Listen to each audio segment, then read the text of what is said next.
Welcome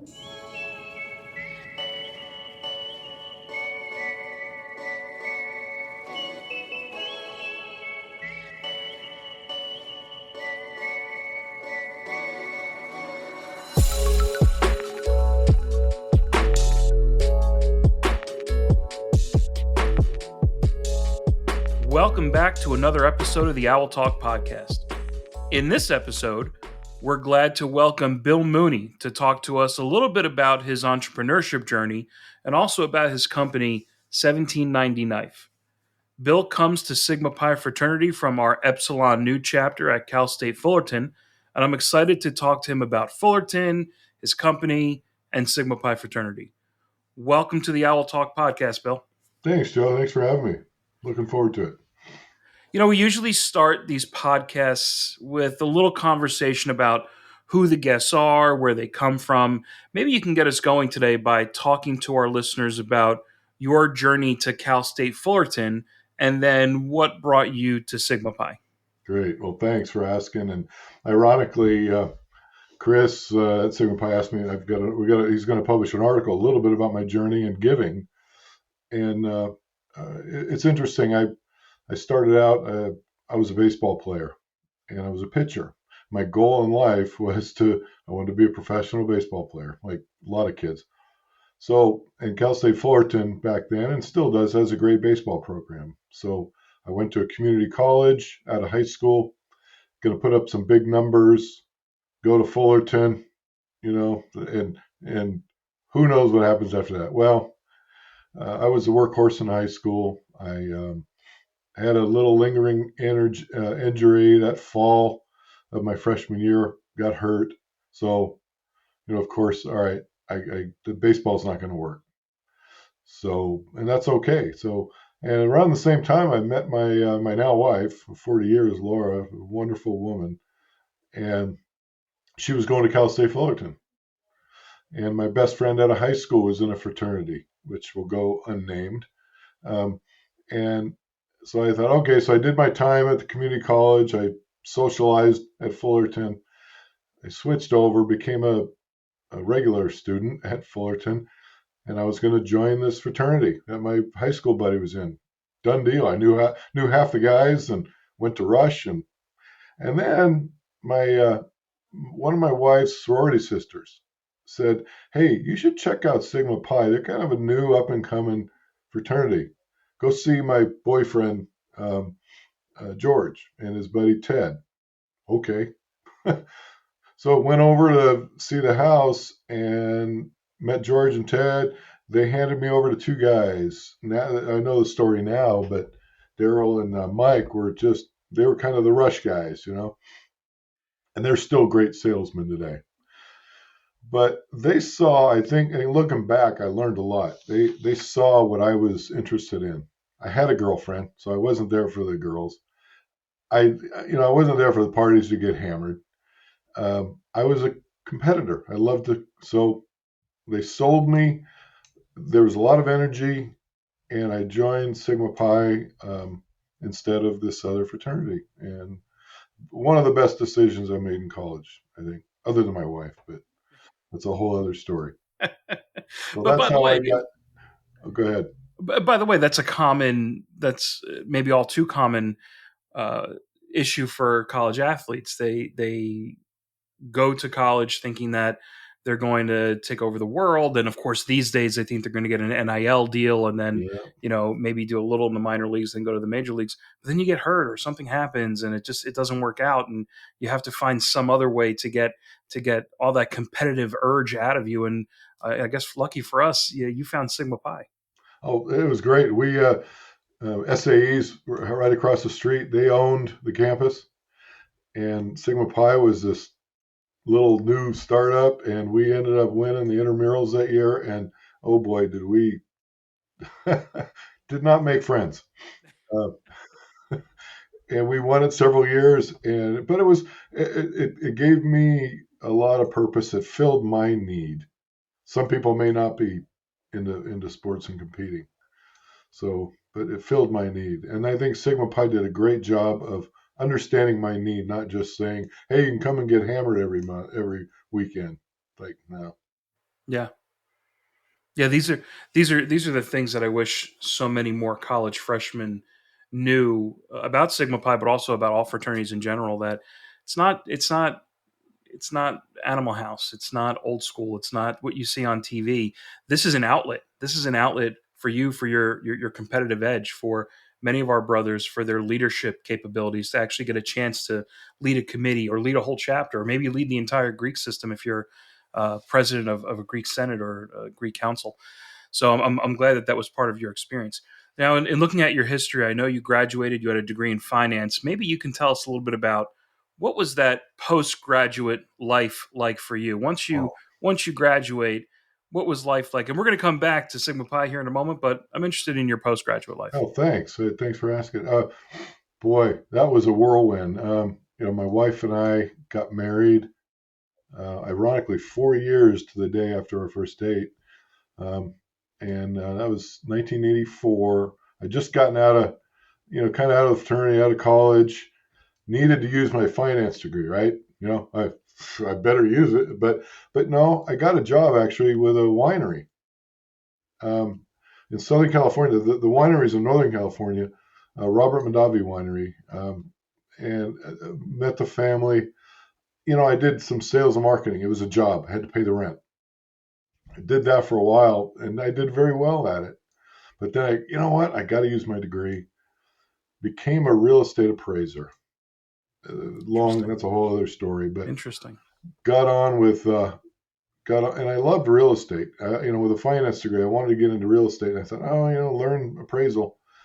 I got on with Bank of America, big mega corp, and did really well there. Got elevated very quickly, and I was a V. They moved us to Oregon. That's why we moved from Southern California to Oregon in 1991. But I think, looking back, I learned everything I needed to learn about sales and marketing from the winery, and I didn't know it then. And B of A, although they didn't pay great, but oh my gosh, best management experience I've ever had in my life. Look back then, it was like, eye roll. Oh my God, do I got to go? But they did a super job. I didn't realize how valuable that was in my path. Yeah, it's interesting that, and we see this a lot with the undergraduates we work with today and the young alumni. You study one thing and you wind up doing something slightly adjacent to it, or in my case, I was an English major and then wound up working in finance for 20 plus years. It's crazy. I'm just curious because you mentioned what a great management experience. Maybe you could talk to the listeners for a little bit about what was it that distinguished that management experience from what other folks may find out there in the professional world. It's I don't know if it was the people that I worked with or if it was the B of A structure, but they taught me how to manage people, how to understand what, and I use the term, what fills their buckets every day. And your buckets, Joe, are different than my buckets. And if my buckets got filled today, I go home, man, I had a great day. If something, or if I let something or somebody drain my bucket, I had a bad day. So as a manager, I need to recognize each person individually and manage them accordingly, talk to them differently. Some that analytical person, I might have to say, hey, you need to wear blue today. And they're going to say, why do I need to wear blue? What is it that, blah, blah, blah. Whereas the amiable person, hey, we got to wear blue tomorrow because, and then just, well, okay, what color blue? You want navy blue? Do you want light blue? So it's a different approach to different people. And I think that was extremely valuable. And you spent quite a bit of time at Bank of America doing the work with appraisals, and Yeah. so one of the things I try to talk to some of our young alumni about, and we have a lot of young alumni listeners. What is it like when you're at the point in that Bank of America career when you decide now I'm going to go do something else? That's a great question, Joe. Um, so they moved me up to Oregon. I'd never been to Oregon. I get a call out of the blue. In December, we just finished our bathroom remodel. I can remember it like it was yesterday. And they said, hey, how mobile are you? I go, well, what are you talking about? Well, we just bought a savings loan in Oregon. we want you to be the VP, regional manager. And I'm 29 years old. It's like, yes. Yeah. Yeah. Okay. So I get up there, I've got my briefcase and my suit and, no gray around the temples. And all these other guys in the room are a bunch of gray around the temples. And so anyway, built that department from me with my briefcase to 100 employees in a relatively short period of time. And I fixed the problem. And then a recession hit. So, and there were 5 or 6 of us, I think, that were regional managers. So the director of the department gets on the phone, and I remember this. He says, "Hey guys, we got to cut one or two of you, and you guys are all great. I don't want to. I don't, So if you're interested, here's a package. But if not, talk to your manager, and we'll see what." So I called my manager, and I say, "Hey, Larry, what's my role going to be?" He goes, "Oh, we got you coming down to headquarters in the Bay Area. You're going to be in charge of your same region. You're going to be in charge of all the northern states and then down the eastern seaboard." I go, "Oh, really? Okay. What kind of pay?" Same pay. "Oh, okay." And at the time, my son, I don't know how old he was, 4, my oldest, 4 or 5. It's like, oh my God, I'm going to be a road warrior. So talking to some of the other people, everybody, "Oh my gosh, I've got 2 more years till I retire. I just need to survive for 3 more years." And I'm in my early mid 30s. And I talk to my wife. I go, "I am too young to survive. I don't want to survive, and I don't want to be a road warrior." So that's when I decided, you know what, give me the package, and I'll figure it out. Yeah. I mean that's such a critical juncture in someone's professional career when you're faced with the road warrior when you've got a young family, and it's not what you want to do, and clearly it didn't work for you. So you accept the package. What happens next? So they did a really nice job. They got me a coach for a year, I think, that really helped, um, there was a recession. So long story short, I ended up doing my own real estate appraisals. Found a couple of great clients. I was able to stay home, be around with my kids, and so did that for a while. And again, service business. And and maybe that's something, I don't know if you talk much in your podcast about it, but I think people can be very successful at service businesses Yeah. because you can always beat the other person. There's a lot of mediocrity out there. Yeah. So, I think I did a good job. I provided a good service, good customer service, but it still wasn't, just there's something missing.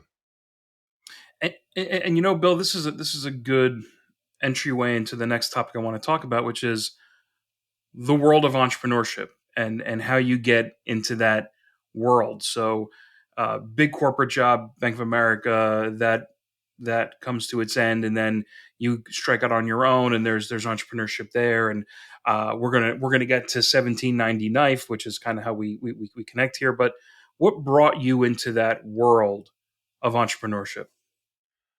I think, Joe, and I see now all these colleges have these entrepreneurial programs, right? And that's great. But I believe that entrepreneurship is in your heart, it's in your DNA, it's in your being.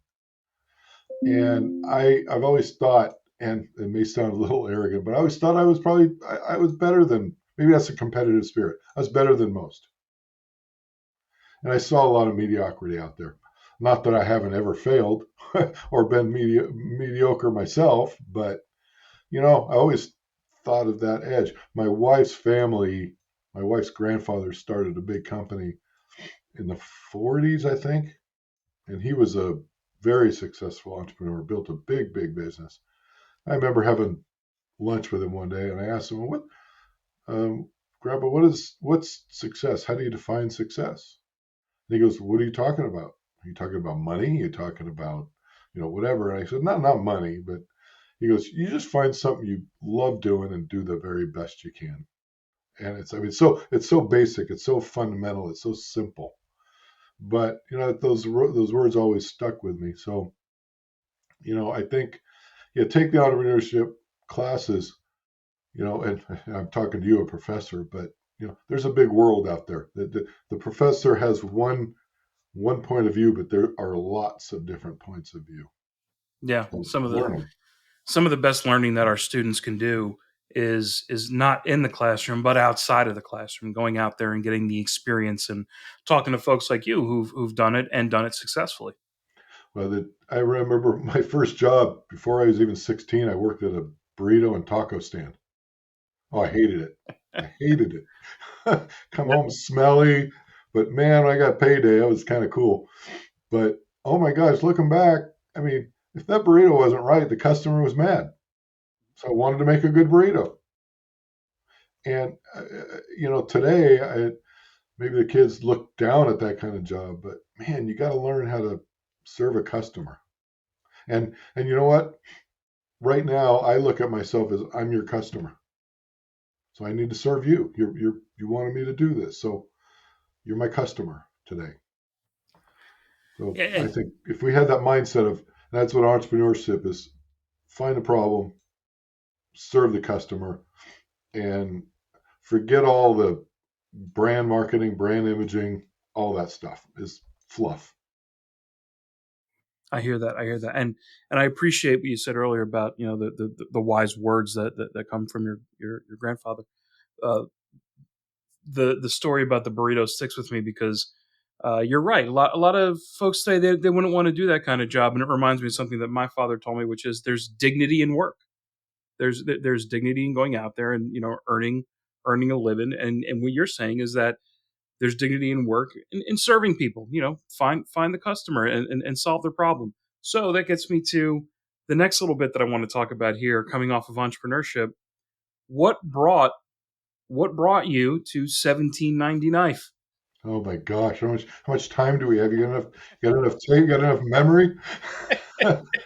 um, after I got into appraisal, and uh, that's a long story. I won't bore you with it, but there was a lot of regulations happening in the appraisal world, and being a little bit of spirited entrepreneur, I was like, no, I'm sorry. After 18 years, I left the appraisal world, and I learned um, along the way. I learned how to sell myself, and I learned how to market. Going back to Robert Mondavi Winery, my first out of college, I got to meet Robert Mondavi, amazing man. He was, we talk about the burrito, but his dad owned Charles Krug Winery, and his job was one summer was to make boxes for the grapes. And he goes, all I wanted to do was make the best box. So he made the best box. So that's what they did with their wine, and he experimented. They paid me to go to influencers. I call them now influencers. Back then we Yeah, didn't, yeah, but influencers at the wine store, at the grocery store, at the restaurant, teach them about quality wine. And you know what? They didn't spend a dime or a nickel on advertising. It was all about those influencers, and they knew when a customer came in and said, "I'm going to order a steak." Oh, you need the Robert Mondavi Cabernet Sauvignon. That goes with your steak. So I taught those influencers how food and wine combined. So same thing today. Um, how did I get into 1790 knife? Oh boy, I think I was doing service stuff, and the cycles and the recessions and all that. And seeing some other people do well in the product side. I actually got a job helping somebody, a company, an optics company, make and sell um, rifle scopes and binoculars. So I learned, okay, how do you differentiate? And I took my marketing knowledge. How do you differentiate yourself with a scope or a binocular? That's a tough one, but I learned. And so again, long story short, the knife, I kind of got tired of some of the service stuff. And my good buddy Dallas is a retired police captain. He's been making knives for 25 years, just kind of messing around with it. Um, he's a gunsmith, and I did a little research and found a good void in the knife world. And this is something I think that your listeners may appreciate is um, everybody, and I see it, hamburgers to knives, everybody is Me Too. Everything is the same. That spread has really squeezed. So, you know what? We're going to make a quality knife. We're going to have an unlimited warranty. So I didn't want anybody. You got a problem? I had a warranty. I call it CY6 warranty. Cover your six, the military term. Yep. Cover your back. Yep. But I changed it. I said, you know what? It's a CY6 guarantee. Here's the fine print. You got a problem? Call me. That's it. We'll fix it. We'll make it right. So I had a couple of corporate clients say, "Hey, Bill, could you make us some knives with our logos? I want to give them away as gifts for Christmas to my clients." I had one guy said, "Hey, I want to sell these with my brand on it." Absolutely. So I posted a couple on LinkedIn, and our good friend Larry Rivera we were Sigma Pi brothers at Fullerton. He goes, "Bill, could you make Sigma Pi knife?" Well, yeah. And that's we got involved with Chris. We got the license. At the same time, Joe, I got the Clemson license, so I can make Clemson knives. Yeah. I've got Mississippi State, the Citadel, Alabama. It's coming online. So LSU.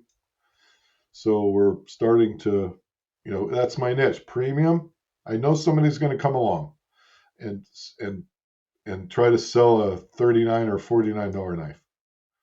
That's fine. We don't want to compete with them. So we think that's a waste of money. So that's how, the whole product thing, and then found that niche. And I think that's what entrepreneurs do is they find the weak spot and go in there and create a little channel. Excellent. I have another question I want to talk about with Sigma Pi and with entrepreneurship. But before I get to that, since we're talking about 1790 knife, just out of curiosity, what are some of the products on the market right now from 1790 knife for our Sigma Pi brothers? Well, they can actually go to plug. They can go to Sigma Pi store. Long story. Unfortunately, you can't process a credit card because the credit card processing company doesn't like sharp, pointy things. Oh. So, but that directs you right over to our website, 1790knife.com. And they got our processor. We'll process the cards. And so we've got a pry tool. We've got an entry level knife, and then we've got a kind of a mid-priced knife right now. And Chris helped us with some of the designs, and they approved we're licensed through Affinity, and so it's not us just making them and so. And then, and I go back to the article I wrote for Chris. Graduating from college, we had 4 kids, and busy with life, and Sigma Pi was not. I get those things. Hey, can you write a check? It's like, oh my gosh, I had 3 of my 4 kids go to college. No, I can't write a check. But now, I think it's 25%. I could be wrong, but I think it's 25% of each sale were given to Sigma Pi. Oh, wow. And it feels great because it's I think we all need a philanthropy in life. If it can help somebody have a great experience in college, awesome. Yeah. That would be awesome. Let's go back to college just for 1 second. We're talking about entrepreneurship. Are there any lessons from Sigma Pi that you took with you into this world of entrepreneurship? Yeah, I think yes, I think the word brotherhood sometimes is overused. I think I've got some contacts. In fact, my sister-in-law, my wife was a Sigma Pi little sister. My sister-in-law was a Sigma Pi little sister, Jenny. She married Terry, who's my fraternity brother. So we're both Sigma Pi's and Gamma Phi Betas. They had a child get married. We went down to the wedding in November in New Orleans. I hadn't seen some of Don Simpkins and Craig and Mike for 30 years, 35 years. I don't know, whatever it was. They walked in. They looked at me. I looked at them. Mike, it was like we hadn't missed a minute. It was awesome. Mike was probably, and I don't think I've ever told him this, so hopefully he doesn't listen to this. I might blow his head up, but he was probably one of the best sales guys.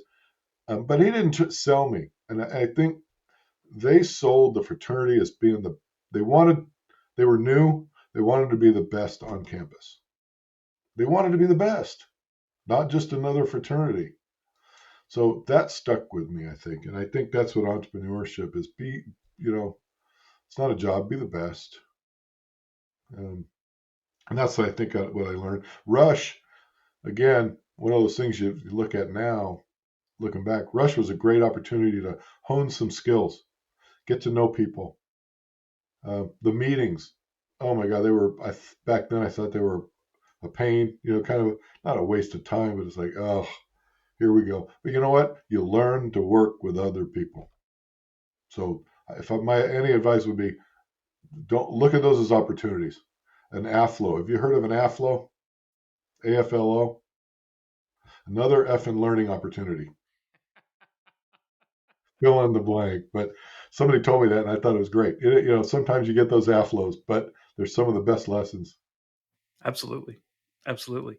Hey, look, this was great, Bill. Thank you for coming on Owl Talk to give our listeners some insight into the world of entrepreneurship as you have experienced it, talking to us about 1790 Knife, your Sigma Pi fraternity experience.